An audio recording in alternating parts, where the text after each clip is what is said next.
열왕기상 3장은 솔로몬의 통치가 이제 시작이 되는 것을 볼 수 있습니다.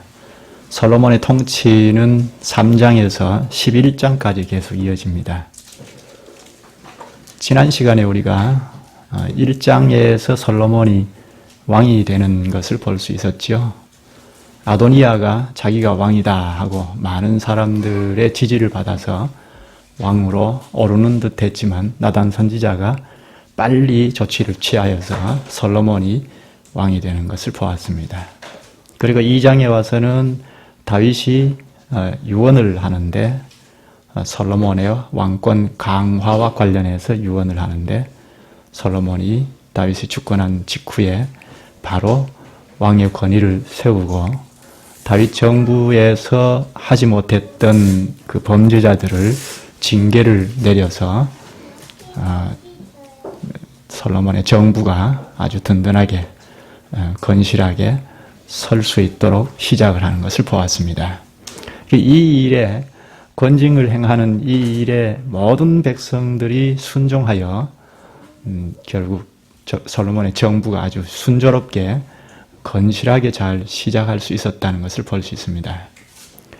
오늘 이 3장에 와서는 솔로몬이 직분을 시행하는 직분을 행하는 그 시작점에서 하나님 앞에 지혜를 구하고 그 지혜를 구하는 것을 하나님께서 흡족하게 생각하시고 응답해 주시는, 그래서 지혜를 받은 것을 가지고 재판을 아주 잘 시행하는 것을 기록하고 있습니다. 우리가 잘 아는 내용인데요.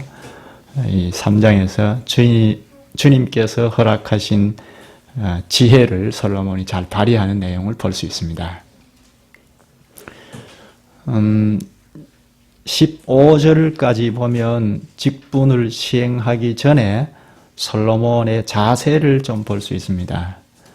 이 솔로몬이 어떤 자세를 취했는가 하는 점을 보면서 우리가 배울 점이 있습니다.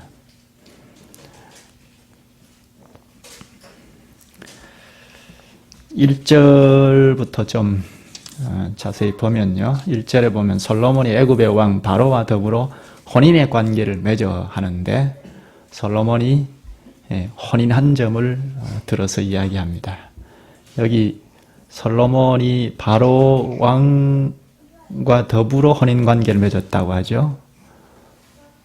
혼인하려면 신부와 혼인 관계를 맺었다고 해야 할 텐데 바로 왕과 더불어 혼인 관계를 맺었다고 합니다. 이것은 솔로몬이 왕으로서 바로 왕, 애굽의 왕과 약정 관계에서 혼인을 했다는 이야기죠. 그러니까 일종의 정약 결혼입니다.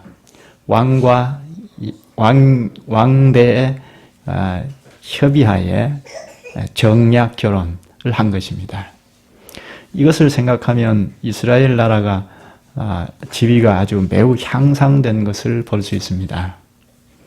당시에 근동 지역에 애굽이 강대국으로 오랫동안 군림해 왔습니다.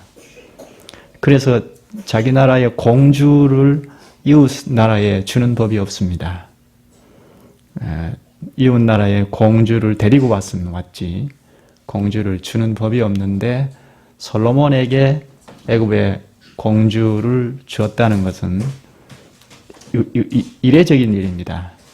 이스라엘 나라가 그만큼 이 강대국인 애굽과 나란히 이 약정 관계를 맺을 수 있다는 이야기입니다. 정약 결혼을 했다는 것은 우호 관계를 맺는 거 아닙니까? 우호 관계를 맺고 그리고 또 하나는 그 적대국을 고립시키는 그런 역할을 하지 않습니까? 이스라엘이 애굽과 이렇게 정약 결혼을 맺을 만큼 아주 위상이 높아진 상태라고 볼 수 있습니다. 왕이 해야 할 역할 중에 중요한 역할 하나가 강대국과 손을 잡아서 우호 관계를 맺고 그리고 적대 국가를 고립시키고 하는 일 아닙니까? 그런 점에서 솔로몬이 잘했다고 할 수 있는데, 그러나 우리가 반드시 생각해야 할 것은 이스라엘 나라는 하나님 나라 아닙니까? 하나님께서 다스리시는 나라이니까 왕은 하나님께 충성하여 백성들을 의롭게 잘 공의가 서도록 다스려야 할 책임이 있죠. 그러기 위하여는 왕부터 거룩해야 하고 구별되어야 합니다. 그런 점에서 이방 공주와 이방인과 혼인을 했다는 것은 썩 바람직한 것은 아니죠. 그런데 율법에 보면 무조건 이방 여인과 혼인을 못한다. 그렇게 못 박은 곳은 없습니다. 가나안 여인들과 혼인하지 말라 하는 가르침은 있습니다. 그러나 이방인과 혼인하면 무조건 잘못이다. 그런 경우는 없습니다. 전쟁 시에 얻은 이방 여인과는 혼인할 수 있다. 그렇게 규정한 것도 있습니다.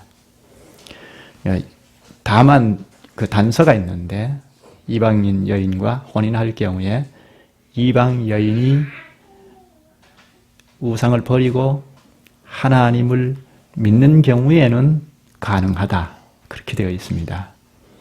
그러니까 지금 솔로몬이 이방 공주와 혼인을 했으니까 지켜볼 일이죠. 이 이방 여인이 그쪽 애굽에 있는 모든 우상들을 버리고 하나님을 믿고 순종하면 가능한 일이죠. 그러니까 앞으로 지켜볼 일입니다. 지금 당장 뭐 나쁘다, 좋다 이렇게 탓할 수는 없습니다. 그 다음 솔로몬이 산당에서 제사하며 분향한 것을 2, 3절에 말합니다. 2절을 볼까요? 그때까지 여호와의 이름을 위하여 성전을 아직 건축하지 아니하였으므로 백성들이 산당에서 제사하며 합니다. 성전이 없던 때라 산당에서 제사하는 이야기를 합니다. 우리가 산당 하면 선입견이 있죠. 산당은 우상을 섬기던 곳이다. 그런 선입견의 의식이 있는데 지금 여기서는 그렇게 탓할 만한 건 아닙니다. 나중에 산당에서 하나님 앞에 예배 드리면서 온갖 우상을 섬기는 일이 있었죠. 그러나 지금은 성전이 없던 때라 예배 드릴 만한 장소가 산당이었다. 당시 형편이 그러했다 하는 것을 생각하면 좋겠습니다. 3절에 보면 솔로몬이 여호와를 사랑하고 그의 아버지 다윗의 법도를 행하였으나 산당에서 제사하며 분향하였더라. 솔로몬이 여호와를 사랑하였더라. 아버지의 법도를 지켰다. 율법을 지켰다는 것인데 이것은 매우 지지할 만한 일이죠. 왕 직분을 수행하기에 앞서 행한 일 중에 아주 중요한 일이죠. 위로 여호와를 사랑하고 여호와를 충성하는 심정으로 백성들을 공의롭게 다스리고 하는 것은 왕이 마땅히 해야 할 일이죠. 그런데 산당에서 분향하였더라. 이건 좀 아쉬운 감이 있기는 한데 저자가 이것을 탓하는 식의 기록은 한 건 아닌 것 같습니다. 나중에 산당 제사에서 온갖 우상을 섬기는 그런 일이 생겼는데요. 아직은 그렇게 볼 일은 아닙니다. 여기 솔로몬이 여호와를 사랑하고 하면서 시작하는데요. 직분을 수행하기에 앞서 여호와를 사랑하는 심정을 가지고 시작했다는 이것은 참 바람직한 일입니다. 뒤에 좀 생각하기로 하고 그 다음 4절을 보면 솔로몬이 왕 직분의 자리에 앉은 다음에 가장 먼저 한 일을 기록합니다. 4절 끝에 뭐라고 하죠? 일천 번제를 드렸다고 하죠. 이거 우리가 잘 아는 내용인데요. 번제란 가축을 제외한 모든 제물을 다 태워서 드리는 것 아닙니까? 그 정신은 전적인 헌신이죠. 솔로몬이 직분을 시작하기에 앞서서 제일 먼저 한 일이 하나님 앞에 나아가서 일천 번제를 드렸다는 것입니다. 자기 전체를 다 주님께 바칩니다 하는 신앙 고백이고, 앞으로 직분을 수행하는 모든 일을 주님께 드립니다. 주님께 드릴 만한 직분을 수행하겠습니다. 그런 정신으로 다짐하는 내용이기도 합니다. 우리가 직분을 행할 때 무엇부터 해야 하느냐 하는 점을 잘 가르쳐 줍니다. 어느 시대이든지 하나님 나라의 직분 수행에 앞서서 무엇부터 해야 하느냐, 위로 주님을 사랑하며 자신 전부를 헌신하는 일이 있어야 하겠다는 것입니다. 이건 왕직분만이 아니죠. 이스라엘 백성 전체가 주님 앞에 다 헌신하면서 시작하는 것이 하나님 나라가 백성답죠. 오늘 우리도 마찬가지입니다.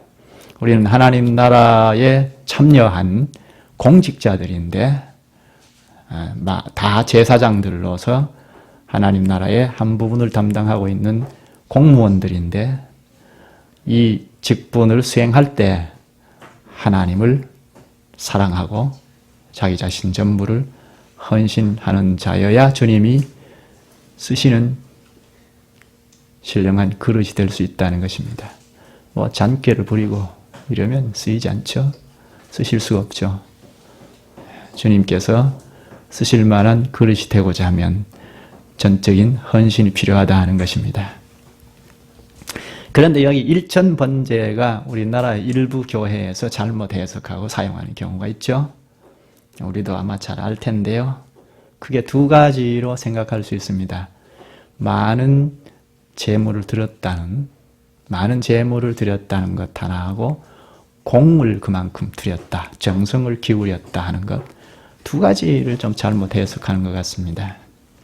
먼저 첫째, 솔로몬이 일천번제를 드렸을 때 하나님께서 감동하셔서 소원을 들어주셨다는 것입니다.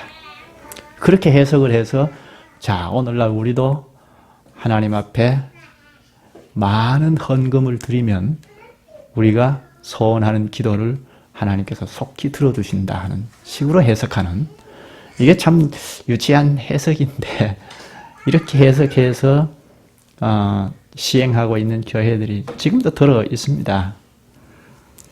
헌금이 무엇입니까?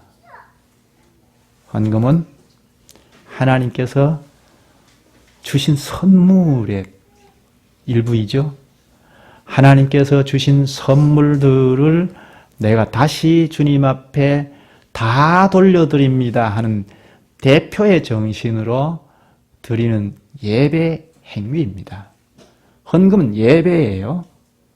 우리 예배 시간 전에 예배에 관하여 배울 때도 생각한 점인데, 하나님께서 주신 모든 선물을 내가 관리하고 있는데, 이것을 전부 내 목숨까지도 주님의 것입니다 하는 대표의 표시로 물질을 담아서 드리는 예배 행위가 헌금입니다. 그렇죠? 그런데 이 헌금을 많이 드리면 하나님께서 감동하셔서 응답해 주시고 기도를 잘 들어주시고, 이런 가르침은 성경에 없죠. 헌금의 액수에 따라서 들어주고 안 들어주고 그런 법은 없습니다. 대표의 정신으로 얼마나 헌금을 하느냐, 그 정신을 따질 문제이지 양을 따질 문제는 아니죠. 그리고 또 하나는 일천번제, 그만큼 정성을 기울여 공을 들여서 자기 소원을 성취했다는 해석입니다. 오늘도 1000번 예배하고 예물을 드리면, 이렇게 정성을 다해서 드리면 하나님께서 우리의 기도를 들어주신다는 것입니다. 이것도 큰 잘못 해석한 거죠. 여기 솔로몬이 1000번제를 드렸다고 합니다. 이건 몇 차례 1000번의 예배를 드렸다는 이야기가 아니고 1000마리의 제물을 드렸다는 이야기죠. 공동번역이나 세번역에는 아예 1000마리의 제물을 드렸다고 번역을 했습니다. 그 다음 번제를 드린 다음에 솔로몬이 잠이 들었는데 하나님께서 꿈에 나타나셔서 5절에 보면 기브온에서 밤에 여호와께서 솔로몬의 꿈에 나타나시니라. 하나님이 이르시되 내가 내게 무엇을 줄꼬 너는 구하라. 하나님께서 나타나셔서 너에게 무엇이든지 주겠다. 구하라. 그러면 우리가 무엇을 구할 것 같습니까? 솔로몬은 무엇을 구했죠? 6절에서 9절을 자세히 읽어보면 여진은 지혜를 구했던 것을 알 수 있죠. 솔로몬이 지혜를 구했습니다. 지혜를 구한 이유가 무엇이죠? 하나님 나라를 나라답게 세워가기 위하여 지혜가 있어야 하겠다는 것입니다. 앞으로 재판할 일도 많고 하는데 그런 시시비비를 잘 가려서 하나님의 공리를 가지고 판정을 해야 하나님 나라 법 질서가 서겠다는 것입니다. 그래서 과연 하나님 나라다 할 만할 수 있겠다는 것입니다. 그래서 지혜를 구했습니다. 그런데 하나님께서 그 지혜를 구하는 솔로몬의 기도를 아주 마음이 흡족해 했습니다. 10절에 보면 솔로몬이 이것을 구하며 그 말씀이 주의 마음에 든지라. 솔로몬의 기도가 마음에 쏙 들었습니다. 그래서 주님은 솔로몬의 기도대로 지혜를 주셨습니다. 그리고 구하지 않은 부귀와 영화도 주셨죠. 이건 우리가 너무나 잘 아는 말씀입니다.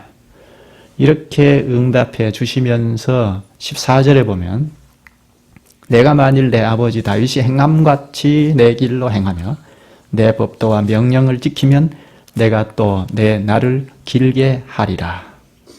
주님의 말씀을 잘 지키면 내 날을 길게 하리라. 이것은 다윗 언약 때 이야기가 지금 다시 말씀하시는 건데요. 다윗 왕조가 길게 되리라. 그렇게 볼 수 있죠. 솔로몬이 깨어보니 꿈이었습니다. 솔로몬이 꿈에 하나님께서 기도하라 해서 구하라 해서 지혜를 구했는데 들어주셨다. 솔로몬이 꾼 꿈과 오늘 우리가 꾸는 꿈과 다른가요? 꿈에 그랬다는 겁니다. 우리가 꾸는 꿈과 다른가요? 이것도 생각할 점입니다. 당시에는 꿈을 통해서 계시를 하시던 때이기 때문에 이것도 좀 생각할 점인데요. 다음 시간에 좀 생각할 텐데 여러분들 본문을 읽으면서 좀 더 생각해서 오시면 좋겠습니다. 오늘 생각할 말씀은 무엇보다도 첫째는 솔로몬이 여호와를 사랑했다는 것입니다. 직분을 수행하기에 앞서서 사랑했다. 왕에게는 없어서는 안 될 것이죠. 위로 하나님을 사랑하고 옆으로 사람을 사랑하라. 이것이 율법의 강령 아닙니까? 율법의 첫 번째가 위로 하나님을 사랑하는 것 아닙니까? 직분을 행할 때 위로 하나님을 사랑하지 않고 어떻게 행합니까? 위로 하나님을 사랑하지 않으면 하나님께 충성하는 직분을 수행할 수가 없죠. 하나님을 사랑하면서 직분을 시작했다는 이것이 아주 지지할 만한 일입니다. 그런데 솔로몬이 위로 하나님을 사랑할 수 있었던 것은 무엇일까요? 사람이 스스로 하나님 앞에 나아가서 하나님을 사랑할 수 없지 않습니까? 사람이 스스로 하나님 앞에 나아갈 수조차 없는데 어떻게 하나님을 사랑할 수 있습니까? 이것은 하나님께서 솔로몬을 사랑하셨다는 반증입니다. 우리가 하나님을 사랑할 수 있는 것은 하나님께서 우리를 사랑하셨다는 반증입니다. 먼저 하나님께서 솔로몬을 사랑하셨다는 것입니다. 그 사랑을 반사하여 위로 하나님을 사랑하고 이웃을 사랑할 수 있는 것입니다. 나의 자작품으로 하나님 사랑하는 것 참된 사랑이 아니지 않습니까? 한 것을 찾아보시죠. 사무엘하 12장입니다. 솔로몬이 어떻게 주님을 사랑할 수 있었는지 그 근거를 잘 볼 수 있습니다. 사무엘하 12장 25절 24절의 끝에 보면 여호와께서 그를 사랑하사 솔로몬을 사랑하사 25절에 선지자 나단을 보내 그의 이름을 여디디아라 하시니 이는 여호와께서 사랑하셨기 때문이더라. 솔로몬의 별명이 여디디아입니다. 여호와께서 사랑하시는 자란 뜻입니다. 이렇게 솔로몬이 태어날 때부터, 여기 태어날 때 이야기인데요. 태어날 때부터 하나님께서 사랑하셨다고 합니다. 솔로몬이 하나님을 사랑할 수 있었던 것은 하나님의 사랑을 일찌감치 받았기 때문입니다. 하나님의 사랑은 추상적인 것이 아니죠. 매우 실제적인데요. 솔로몬은 정상적인 부모 밑에서 태어난 사람이 아닙니다. 다윗이 우리아의 아내 밧세바를 빼앗아서 그 밧세바의 아들로 태어난 사람 아닙니까? 그러니까 사람들에게 사랑받을 만한 사람이 못 됩니다. 미움의 대상일 뿐입니다. 또 형제들 중에도 서열이 아주 낮아서 왕이 된다, 왕위 계승자가 될 수 없는 사람입니다. 그러나 하나님께서 그를 사랑하셨습니다. 부모의 수치스러운 과거를 안고 태어났으나 하나님께서 그를 사랑하셨기 때문에 그런 수치를 충분히 덮고도 남았습니다. 주님의 그 사랑은 태어날 때부터 지금 왕직에 올라 있을 이때까지 지속적으로 사랑하신 것입니다. 주님의 사랑은 무슨 조건을 보시고 사랑하시는 것이 아닙니다. 무조건입니다. 절대적인 사랑입니다. 이런 하나님의 실제적인 사랑은 오늘 우리에게 그리스도의 사랑을 상기시켜 주죠. 그리스도께서 우리의 죄와 온갖 수치를 다 십자가에서 보혈로 싹 가리워 주시죠. 우리도 솔로몬 못지않게 죄와 죄의 결과로 말미암은 온갖 수치가 있습니다. 그런데 우리 주님 그리스도의 보혈로 우리의 죄를 온갖 수치를 다 가리워 주십니다. 그래서 하나님 앞에 세워서 한 번도 죄 짓지 아니한 사람처럼 의인이다 하고 칭해 주십니다. 그뿐 아니죠. 더 나아가서 영광스러운 하나님의 자녀의 신분까지 허락해 주셨습니다. 따라서 우리는 세상의 여러 가지 시련과 환난 속에서도 우리에게 부어주신 성령 하나님과 능력과 은혜는, 성령 하나님의 능력과 은혜는 우리에게 닥쳐오는 죄와 어두움까지 이길 수 있는 힘이 됩니다. 예수 그리스도의 보혈로 우리의 죄를 가리워 주시고 하나님 앞에서 하나님의 자녀다 하는 신분을 허락해 주실 뿐 아니라 성령 하나님도 우리에게 주셔서 우리 안에서부터 거룩한 소원을 두고 행하도록 하시는 그런 능력이 우리 안에서 작용합니다. 따라서 우리에게 현실적으로 일어나는 모든 악조건들을 능력 있게 해치고 나갈 수 있습니다. 이런 하나님의 크신 사랑을 입은 자는 사도 요한이 고백한 고백을 하지 않을 수 없습니다. 사랑은 여기 있으니 우리가 하나님을 사랑한 것이 아니요 하나님은 우리를 사랑하사 우리의 죄를 속하기 위하여 화목제물로 그 아들을 보내셨습니다. 요한 1서 4장 10절입니다. 우리가 하나님 앞에 나가서 화목하고 의롭다 칭할 뿐 아니라 자녀의 신분을 얻기 위하여는 죄가 없어야 하죠. 죄가 없어야 가능한 일이기에 예수 그리스도를 우리에게 주셨습니다. 화목제물로 주셨다고 합니다. 솔로몬은 자신의 부족함과 연약함까지도 사랑하는 주님의 사랑을 알았기 때문에 위로 주님을 사랑할 수 있었습니다. 말로만 아니고 자기 모든 것을 드리겠다는 헌신의 표시로 일천번제까지 드렸습니다. 그것으로 사랑을 표현했습니다. 우리의 연약함과 약점까지도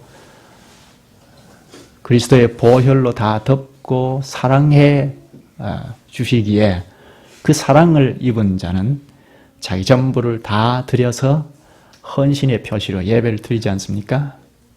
주님의 사랑을 입은 자는 주님 앞에 전부 다 주님의 것입니다 하는 표시로 예배를 드릴 수 있습니다.